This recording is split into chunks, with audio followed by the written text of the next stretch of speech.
Revenue Certificate amasung Employment Exchange ki service khudingmak tha asigi taramathoidagi Government of Manipur na haudokiba e-Seva Manipur portal da process tauba hauragani hairi.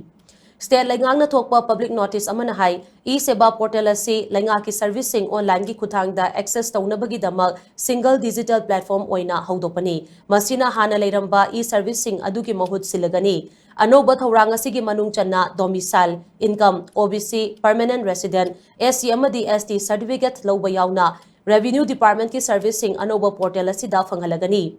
Employment Exchange da nauna registration tauba, renew tauba, qualification update tauba, registration transfer tauba amadi vacancy singda apply tauba na chingbagi servicing su portal asida fanghalagani hairi.